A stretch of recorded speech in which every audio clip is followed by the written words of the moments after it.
7 octobre 2023, 251 otages israéliens étaient capturés lors des pogroms des terroristes du Hamas. 1 an et 3 mois plus tard, Israël et le Hamas annoncent s'être mis d'accord sur un cessez-le-feu et sur une libération d'otages. Partons tout de suite à Tel Aviv, rejoindre le correspondant d'Europe 1, Frédéric Simon. Bonsoir Frédéric. Bonsoir à tous. Et d'abord, ce sont des scènes de joie à l'issue de cette annonce. Oui, notamment Place des Otages. C'est une place centrale à Tel Aviv qui a été rebaptisée il y a plusieurs mois Place des Otages. C'est là que convergent les proches des captifs et ceux qui soutiennent leur militantisme en faveur de la libération des otages. Alors bien évidemment, scène de joie, mais sentiment mitigé tout de même pour plusieurs raisons. D'une part, l'accord n'a pas été annoncé tout à fait officiellement. Le bureau du Premier ministre à Jérusalem a fait savoir qu'il y avait encore plusieurs points de cet accord qui n'ont pas été réglés.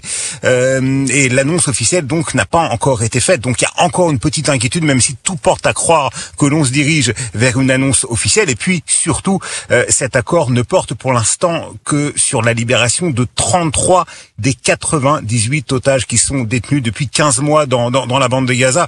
Les négociations sur la libération de l'ensemble des otages ne devraient débuter que 16 jours après la mise en œuvre de l'accord. Oui, donc en fait, pour l'instant, on a très peu d'informations. J'allais vous demander à quoi doit-on s'attendre, mais en partie, vous m'avez répondu, Frédéric Simon.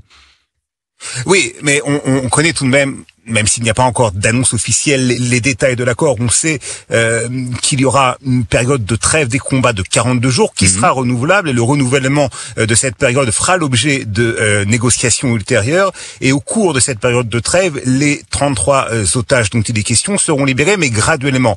Qui sont ces 33 otages? Eh bien, ce sont les femmes, soldats ou civils, les enfants, s'il reste encore des enfants en vie, les hommes âgés d'au moins 50 ans et les hommes jeunes, blessés ou malades. 33 otages, et Israël ne sait toujours pas lesquels de ces 33 otages sont encore en vie. On estime que c'est le cas de la majorité d'entre eux, mais on n'a aucune certitude.